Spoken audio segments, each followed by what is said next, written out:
Tell me about regular psychotherapy. How long after other kinds of sessions would you start feeling bad again? It could be a matter of hours. As soon as you walk away out of that office with a psychologist after talking, reality kind of floods back in.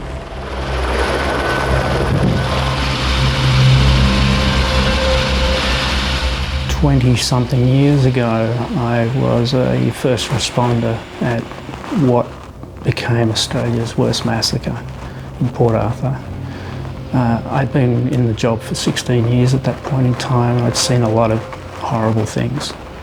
I was just never ready for something like that."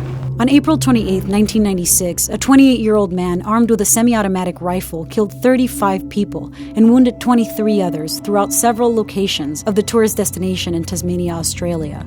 Nick remained working the scene for days. It was a horrific visual sight. The culture of emergency services back then was very much, you're either strong or you're weak. And if you're weak, you can't really be trusted. He left the job, but carried what he saw for life.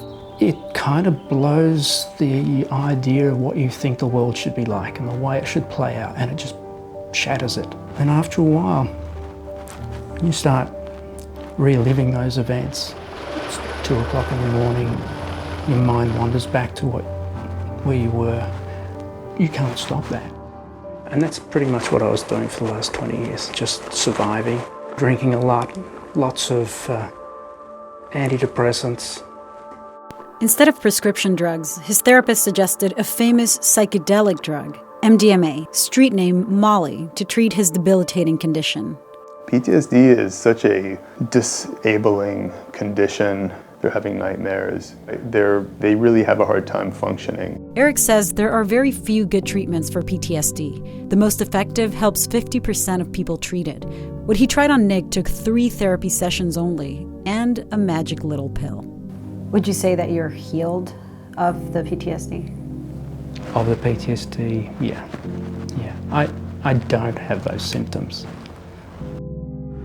Unless you've been living in a cave for the past 20 to 30 years, you've heard about MDMA.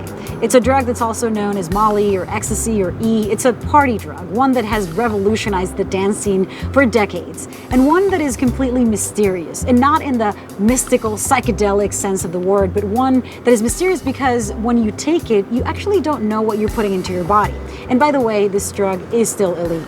What's found on the street and called ecstasy or Molly or whatever it is often doesn't have any MDMA in it at all. Oh, wow. And almost always contains some kind of harmful adulterant. That's not what Nick took. Nick is part of phase 3 clinical trials run by the Multidisciplinary Association for Psychedelic Studies, or MAPS. They're studying MDMA-assisted therapy to treat PTSD.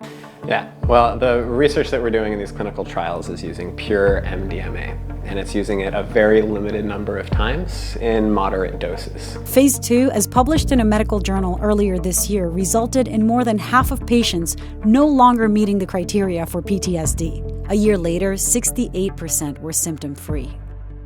What does MDMA do to the brain? It increases activity in the prefrontal cortex, which is the area of the brain that's responsible for rational thinking and planning and creativity. And it decreases activity in the amygdala, which is the fear response center of the brain. This allows for what we call like a window of tolerance. I was able to go and revisit things that were so painful and see them in a different way. The trials have been reviewed by the FDA and approved by the DEA since MDMA is a Schedule I substance, meaning that the DEA considers it has no currently accepted medical use and has high potential for abuse. If MAPS succeeds at proving medical benefits and the DEA decides to reschedule it, it would be the first time this happens with a Schedule I drug. That doesn't mean that you'll be able to buy Molly at the pharmacy. Your therapist has to administer it. That's right. You go into the office to the psychotherapist and they hand you one pill that you then take then and there. You stay for the entire time the drug's effects are working, and maybe even stay the night. The whole session is 6 to 8 hours. Would street MDMA see an impact? No. It'll still be illegal to use outside of medicine. Nobody's getting richer by pushing MDMA? No, we don't have investors We have all donors, and so we don't have to pay anybody back. For-profit pharmaceutical companies are not interested in funding this research because there's very little or relatively little profit potential involved. Brett said because MDMA would be a generic drug since its patent expired decades ago, and it is only administered a handful of times per patient, it wouldn't interest pharmaceuticals as much as drugs that you have to keep taking. MAPS is looking at studying the effects beyond PTSD for multiple kinds of other anxiety disorders, and then continue their work with other psychedelics. There's a very powerful link between what psychedelics can do in the right settings and healing from trauma. We can come to a more pure place. At least that's the goal.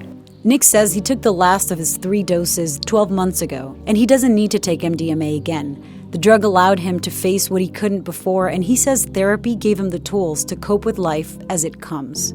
And just experience it for what it was.